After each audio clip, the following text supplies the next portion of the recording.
Hello everybody, welcome back to the channel where we talk about stuff. Today we're going to be talking about things that I'm going to be buying. I am quite shocked, and we're going to go over that in a couple of seconds as well. Nearly everything that I've wanted VV2 launch, they have launched it consistently over and over. There was a time, I was gonna say many years ago, it's not like it's been like 12 years or something, it's been like 2.5 years, where I had assumed it would take them 5, 6, 7, 8, 9, 10 years to kind of release all the grails, all the key, why am I doing this? All the key comics that there are. For those of you who are lightly unaware, comics are usually grouped into different age categories. So you have the Platinum Age, the early 1900s, you have the Golden Age, the Silver Age, the Bronze Age, the Copper Age, and where we currently are, the Modern Age. I did it again. Where for some reason, we've been in the Modern Age for a very long time. A lot of people call the current age where we are the Graded Age, where everyone's getting everything graded, but that's not official, as it were. So when it comes to the mega comics, they're usually in the Golden Age or Silver Age category. Think of the Golden Age as first Spider-Man, first Hulk, first Iron Man, first Thor. You kind of get, the Avengers, if you will, that kind of a group of people. And once again, I had just assumed it would take a VV a very long time to release these.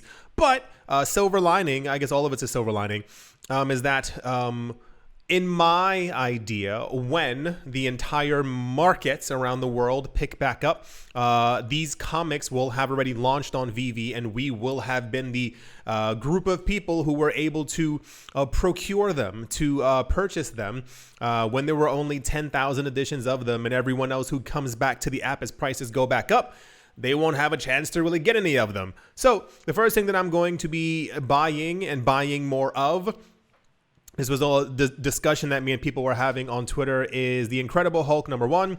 First appearance of the Hulk. You can kind of get a Hulk #1. This is one of the grail comics for many people. It is believed that this physical comic has a very low print run. There aren't a lot of them out there, or a lot of people in the very beginning did not care for the Hulk, and therefore a lot of the issue #1 were thrown away, not kept in a good condition, what have you. It tends to be worth a lot more than many other Silver Age comics, and therefore is one of the, if you have it, you kind of really never let it go kind of thing. So I have a couple of these already. I got 1 or 2 on drop. I think it was only 1 on drop. I'm going to continue buying a lot more of them. You're going to see a pattern in this video, because in the olden days, a year ago, VV had good comics on the app that in the real world, each one would sell for $5,000, $10,000, $15,000.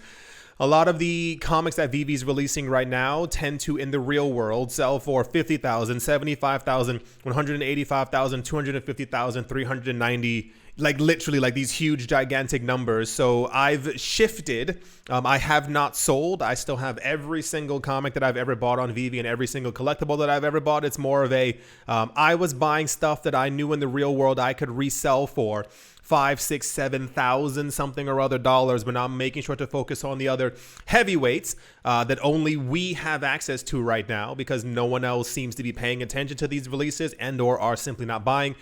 Incredible Hulk #1, gigantic comic. I don't know how many of it I'm going to try and buy. I'm noticing that a lot of new things keep dropping on the app, whether they be comics and or collectibles, and this is not a personal opinion. These comics have no actual real world value. I will not put any on the screen. I will let you discern for yourself, simply because I think it's a little, the word's not unfair, but you understand what I'm trying to say. So I'm noticing a lot of newer comics, and I'll give you a hint, like modern comics are being released on the app that in the real world no one wants, no one buys, they have no value at all. But because there are so few of them on the VV app, a lot of times the rares and ultra rares are usually near, on par, or just below where some of the keys actually are, which doesn't make a lot of sense. You'll see, I will see a lot of crappier comics. Sometimes the uncommon is like $18, $19, $20, and then you look at some of the Grail comics, like the bigger comics we're going to be talking about, and the uncommons are 21, 24, 28, and it's like they should not even be remotely close. The uncommons and the commons and the rares for the crappier comics should be like $1, $2. That's not a joke. You think I'm trying to say something weird? No, I've been in comics for my entire life since I was 8, 9 years old. I know what's good and what's not. And this is why I focus on certain things. But anyway, I digress. Incredible Hulk number 1. Gonna be buying as many as I possibly can. Number 2 is Journey into Mystery number 83, the first appearance of Thor. Yes, another major comic. I was expecting that we would not see this comic until we had another Thor movie. The last Thor movie that we had was Love and Thunder, where Jane Foster became Thor. I was going to say, spoiler, it's been like 2.5, 3 years at this point. You probably have also seen the comic cover if you've been on VV. So I was expecting in another 2 or 3 years when we got like an actual Thor movie, like Man Thor, this comic would then be released. Nope, it's already on the platform. 10,000 editions. Not a lot left. I think a couple, 2, 3, 400 are maybe left on the platform from the original 10,000. Not a lot of them. I'm going to be buying them continuously. Like these are, imagine these as kind of like staples. So if in any other video that I make in the future, I don't name these comics, just assume that I am still going to be buying these comics. It is nearly impossible for me to scroll down on the comic section in VV and see that this comic is there and not buy one. Daily, double daily, what's the do we have a word in English for like every other day? That's a shame. I was like, double day? I don't remember. Anyway, the point is, yes, first Thor, first Hulk, they're there on the app. They're not mega expensive. They're not pulling the $200, $400, $1,000 that Amazing Fantasy is. And these are still gigantic books. Therefore, I'm trying to take advantage of them while the prices are still extremely low on the app. Number 3, Tales of Suspense number 39, another gigantic book, the first appearance of Iron Man. I'm going to be buying this book for as long as it lasts on the app. I give myself a realistic barrier of like $200, $300. When the uncommons are around that number, I'm going to stop buying. I will still be hoarding. But I think at that point, I would shift my focus onto other comics. This is me personally. But where the current prices are and like the 20s and stuff like that, it's a little weird to see that these things are still valued so low. Especially sometimes when you look and you see and they have like, what do you call it? Not a lot of them are left. Like you'll see like there's only 44 of an uncommon left, maybe like 83 of a common and like 22 of a rare. And I'm like, and it's still going for that low. So, you know, just a buying opportunity, at least for me. Number 4, Marvel Comics number 1. There's no way of getting around it. It is Marvel Comics number 1. I don't remember the name of the other website that I was using before. Maybe it pops up somewhere here. I'm not exactly 1000% whatever. The place that had the NFT prices for VV before that I was showing you in the other videos. Great website. NFT Tracker? My NFT Tracker? I think that's what it is. Marvel Comics number 1 before... when there was a higher amount on the actual VV app and we had the last bull run, the prices went completely, absolutely insane. I think the rares and the ultra rares were selling for thousands. I think that's what was going on. So to see a lot of the prices, of course, have dropped across the entirety of every single market around the world. I'm going to continue buying these for a very long time, if not forever. I'm going to hoard these because I have a very strange feeling that metaverses and NFTs and all these other things are kind of on the up and up once again. I see a lot of people getting back into them, and this is only mainly, I think, because we see the cryptocurrency market also beginning to move back up as well. And with the moving back up of that market and all other markets, people are going to start looking for other places to start allocating their money.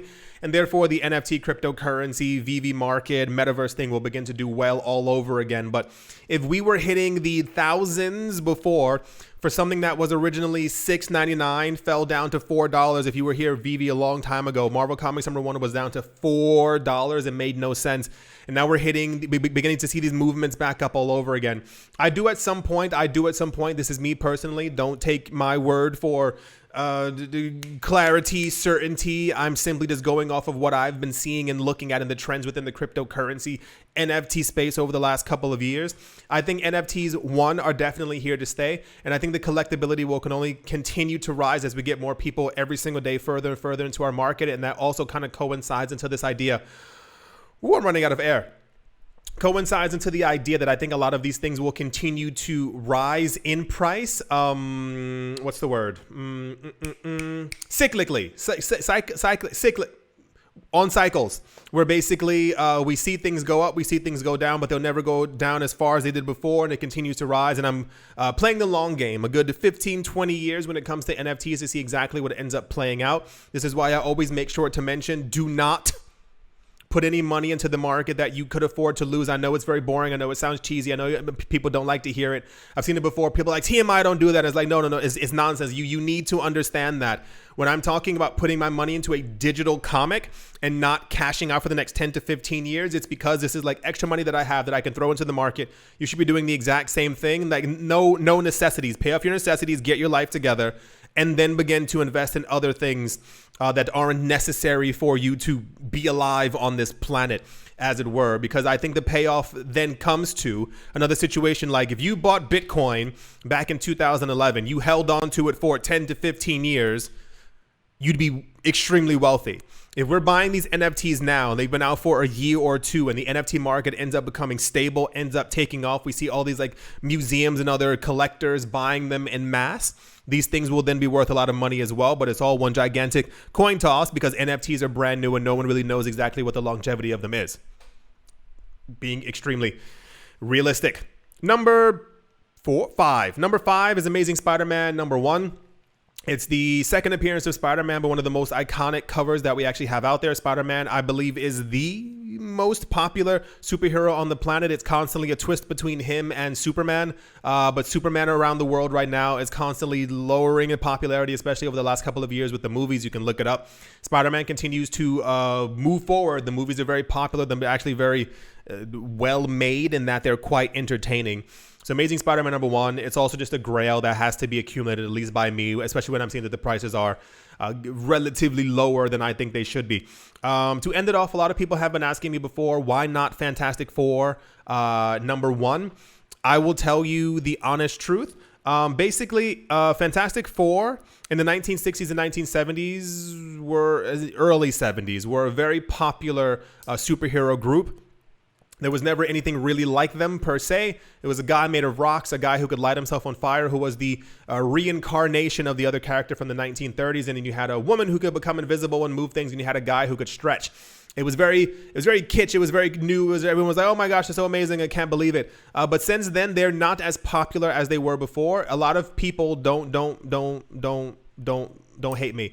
A lot of people who tend to champion the Fantastic Four are people who grew up with them, or people who actually own the physical Fantastic Four #1 comic. Not to say that it's not worth a bajillion bucks, not to say that it's absolutely amazing, it isn't the best entire thing in the entire world, but until they actually make a proper, good Fantastic Four movie, the comic won't really mean anything to me, because it's the movies that reflect the comics and the comics that reflect the movies.